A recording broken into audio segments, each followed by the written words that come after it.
ఏది అయినా ట్రై చెయ్యి ఆచి చికెన్ మసాలా. ఆచి చికెన్ మసాలా. ఒకప్పుడు రైతు ఆకాశం వైపు చూసి వాన ఎప్పుడు పడుతుందా అని ఎదురు చూసేవాడు. నేలలోని మట్టిని చేతిలోకి తీసుకుని తేమను అంచనా వేసేవాడు. పంటను చూసి తెగుళ్లను గుర్తించేవాడు. కానీ ఇప్పుడు సీన్ మారుతోంది. చేతిలో సెల్ ఫోన్, పొలంలో డ్రోన్, నేలలో సెన్సార్లు, ఇలా వ్యవసాయంలోనూ కూడా టెక్నాలజీ దూసుకొస్తుంది. మరి ఈ కొత్త టెక్నాలజీ పోకడలు అన్నదాతకు ఎంతవరకు ఉపయోగపడుతున్నాయి? ఖర్చు తగ్గిస్తున్నాయా? దిగుబడి పెంచుతున్నాయా?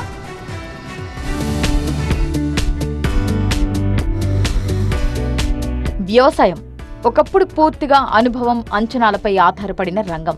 వాతావరణ పరిస్థితులను బట్టి విత్తనం, నేలను బట్టి ఎరువు, పంటను బట్టి మందులు, ఇదే రైతు సాగు విధానం. ఇప్పుడు కాలం మారింది. కాలంతో పాటు రైతు ఆలోచన మారింది. వ్యవసాయంలో టెక్నాలజీకి ప్రాధాన్యం పెరిగి రైతుకు వెన్నుదన్నుగా నిలుస్తోంది. పొలంలోకి డ్రోన్లు వచ్చేయడంతో రైతుకు శ్రమ తగ్గింది, సమయమూ కలిసి వస్తోంది. ఎకరాల కొద్ది పంటకు మందులు పిచికారీ చేయడానికి ఎక్కువ మంది కూలీలు అవసరం లేకుండా తక్కువ సమయంలో డ్రోన్లతో పిచికారీ చేసే అవకాశమూ వచ్చింది. దీంతో విజయవాడ చుట్టుపక్కల ప్రాంతాల రైతులు డ్రోన్ టెక్నాలజీని విరివిగా వినియోగిస్తున్నారు. డ్రోన్ టెక్నాలజీపై రైతులు హర్షం వ్యక్తం చేస్తున్నారు. ఈ డ్రోన్ వచ్చినాక 8 నిమిషాల్లో వ్యవసాయం తొందరగా అవుతుంది. బాగా ఎదురు చూస్తున్నాము. వచ్చే ఫోన్ చేయగానే వస్తున్నారు, వచ్చి కొట్టి వెళ్ళిపోతున్నారు. ముందు అందుట్లో మూలలో పడుతుంది. ఎకరానికి 5 బస్తాలు ఎక్కువ పండుతుంది. చాలా బాగుంది. ఈ డ్రోన్ రైతులు ఆరు మన ఎదురు చూస్తున్నారు సబ్సిడీ కోసం. చాలా బాగుంది, చాలా బ్రహ్మాండంగా ఉంది ఈ డ్రోన్ వచ్చినాక సుఖపడుతున్నాం. నేలలో సెన్సార్లు కూడా వచ్చేశాయి. పంటకు ఎంత తేమ ఉంది, ఎప్పుడు నీరు పెట్టాలి, నేలకు ఏ పోషకాలు అవసరం అనే విషయాలను తెలుసుకునే టెక్నాలజీ రైతులకు చేరువైంది. అవసరమైనప్పుడు మాత్రమే నీరు, ఎరువులు వినియోగించే అవకాశం ఉండటంతో వృధా ఖర్చును తగ్గించుకోవచ్చనే ఆశలు రైతుల్లో కనిపిస్తున్నాయి. రైతు చేతిలోని స్మార్ట్ ఫోన్ కూడా వ్యవసాయ పరికరంగానే మారుతోంది. వాతావరణ సమాచారం, మార్కెట్ ధరలు, పంటల సాగు సూచనలు, తెగుళ్లపై సమాచారం, ఇలా అనేక వివరాలు ఇప్పుడు మొబైల్లోనే అందుబాటులోకి వస్తున్నాయి. అయితే ప్రభుత్వం సబ్సిడీ కల్పిస్తే డ్రోన్ టెక్నాలజీ మరింత అభివృద్ధి చెందుతుందంటున్నారు విజయవాడ రైతులు. అంతకుముందు ఎడ్ల బళ్ళు కావాలి వచ్చి 10 మంది మనుషులు కావాలి వచ్చి వాళ్ళు స్ప్రే కొట్టించాలి అంటే 4 మనుషులు కావాలి. చాలా ఇబ్బందికరంగా ఉండేది. వ్యవసాయం చేయాలంటే చాలా ఇబ్బందికరంగా ఉండేది. ఇప్పుడు ఈ స్ప్రే వచ్చిన తర్వాత ఒక మనిషితో నెంబర్ 1గా ఉందండి. మాకు ఎకరానికి ఒక ట్యాంక్ చొప్పున చాలా హ్యాపీగా ఉంది. చాలా ఫ్రీగా కూడా ఉంది. మాకు దీనివల్ల చాలా సౌకర్యంగా ఉంది. ఎనీ టైం ఎప్పుడు ఫోన్ చేస్తే అప్పుడు మాకు 5 నిమిషాల్లో మాకు పంపిస్తున్నారు. దానివల్ల మాకు ఇబ్బంది ఏమీ లేదు.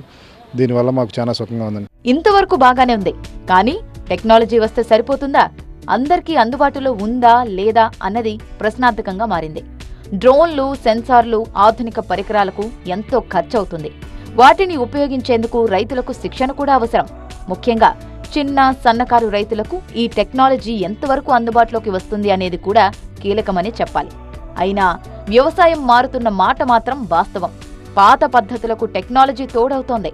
అనుభవానికి డేటా జతవుతోంది. రైతు నిర్ణయాల్లో సైన్స్ భాగమవుతోంది. రేపటి వ్యవసాయం ఎలా ఉండబోతోందో ఈ కొత్త పోకడలే చెబుతున్నాయి. సీఎం చంద్రబాబు నాయుడు గారు చెప్పినట్టు డ్రోన్ ఓపరైజేషన్ చేయాలి అంటే మొబైల్ యాప్లో మన కార్లు అట్లయితే బుక్ చేస్తున్నారు, డ్రోన్స్ కూడా వచ్చి బుకింగ్ ద్వారా స్ప్రేయింగ్లు చేయించుకోవాలని చెప్పేసి ఆయన ఇచ్చిన పిలుపు మేరకు మేము ఇనిషియేటివ్ తీసుకొని ఈ డ్రోన్ యాజ్ ఎ సర్వీస్ అనే కాన్సెప్ట్తో మనం మొబైల్ యాప్లో డ్రోన్ బుక్ చేయగానే మనం వెళ్ళి స్ప్రేయింగ్ సర్వీసెస్ చేస్తున్నామండి. డ్రోన్లు కొనుక్కోవడానికి మన సొంత పెట్టుబడి పెట్టుకోకుండా government, state government, central government subsidies కూడా ఇస్తూ ఉంది. సేమ్ అట్లాగే ఎంతోమంది యూత్ మెట్రోపాలిటన్ సిటీస్కి వెళ్ళిపోయి ఉద్యోగాలు చేసుకోకుండా ఇట్లా మాలాంటి కంపెనీస్తో కూడా ఇక్కడ ఉద్యోగాలు అనేది చాలా చేసుకుంటాం అనేది జరుగుతూ ఉంది. సో మేజర్గా ఏంటంటే ఎక్కువగా యంగ్స్టర్స్ ఈ డ్రోన్ టెక్నాలజీలోకి వస్తున్నారండి. వాళ్ళు ఈ డ్రోన్స్ని కొనుక్కొని లోకల్ విలేజెస్లో ఉన్న ఫార్మర్స్కి స్ప్రేయింగ్ సర్వీసెస్ చేసి వాళ్ళు డీసెంట్ ఇన్కమ్ అనేది తెచ్చుకుంటా ఉన్నారు. మేము ఈ యాప్ అనేది డెవలప్ చేసామండి. ఈ యాప్ ద్వారా మొబైల్ ఫోన్లో బుక్ చేసుకుంటే మనకి డ్రోన్స్ వచ్చి స్ప్రేయింగ్ సర్వీసెస్ చేస్తాయి ఇన్ టైం. అంటే మనకి ఎప్పుడైతే బుకింగ్ చేసుకుంటారో వితిన్ 24 అవర్స్లో ఆ స్ప్రేయింగ్ సర్వీసెస్ అనేది మనం తీసుకొస్తామని జరిగిందండి. మొత్తంగా నాగలి పట్టిన చేతుల్లోనే ఇప్పుడు టెక్నాలజీ కూడా. పొలం మారుతోంది, సాగు మారుతోంది. టెక్నాలజీ వినియోగంతో గతానికి ఇప్పటికీ ఎంత లాభం వస్తుంది అనేది పక్కన పెడితే రైతుకు శ్రమ, కూలీల కొరత, ఇబ్బందులకు మాత్రం చెక్ పెడుతోంది.